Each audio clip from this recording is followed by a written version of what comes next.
Hello everyone, Dan Kid with Jeet, Kune Physiology More, and today is day 4 of Advanced Nutrition Science. So today I'm going to go a little bit more into detail about ingredients. So when I'm shopping, other than the things I already know pretty much what's in it, I very rarely look at nutrition facts. The only time, honestly, that I'm going to look at nutrition facts is to see how much sodium or potassium that it might have, or fiber or carbohydrates, because I know I need more of those. I need more sodium. I know that sounds kind of crazy. In America, most Americans get way too much sodium and not enough potassium. I'm the opposite because I eat a lot of fruits, juices, almond milk, brown rice, things like that, and vegetables, where I'm actually getting a lot of potassium, but I don't eat prepared packaged processed foods at all, if hardly ever. Okay, so here's the thing: if you're eating like boxed rice, packaged noodles, box noodles, things like that, look at the ingredients, because honestly the number one ingredient is going to be some type of salt. Okay, regular salt, some is okay. However, you want to avoid certain ingredients. Monosodium glutamate, I don't care. People can argue with me about that all day.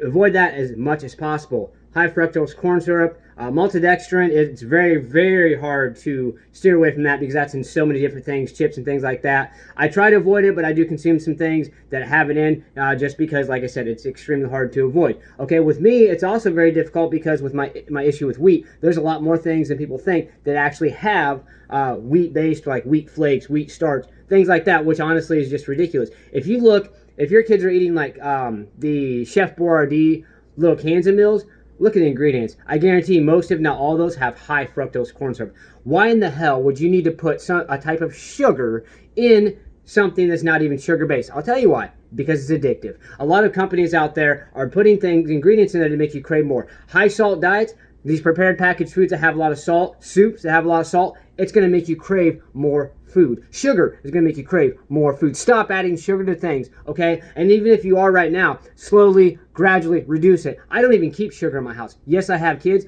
but I don't encourage that. I use only pure maple syrup. I use only pure raw honey, okay? I don't have sugar in my house. I don't add sugar to anything, okay? So we got to avoid certain ingredients. Yes, there's lots of other ones out there. Nitrates, nitrites, you want to try to avoid those. If you're looking at a lot of barbecue sauces, ketchup, there's nitrates and nitrites. I stick with certain brands that do not actually have high fructose corn syrup or nitrates. You can find them.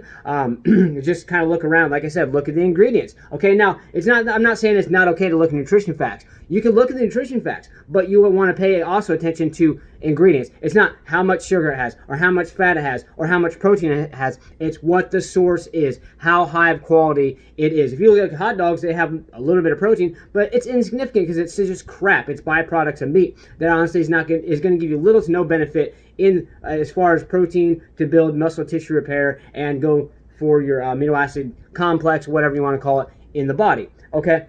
Another thing too, fats. Okay, not all fats are created equal. Not all sugars are created equal. If somebody tries to tell you, oh well, our bodies can't distinguish different types of sugars, okay, that's honestly a myth, because think about this: if our body couldn't distinguish between different types of sugars, why would we have a monosaccharide, a polysaccharide, a disaccharide?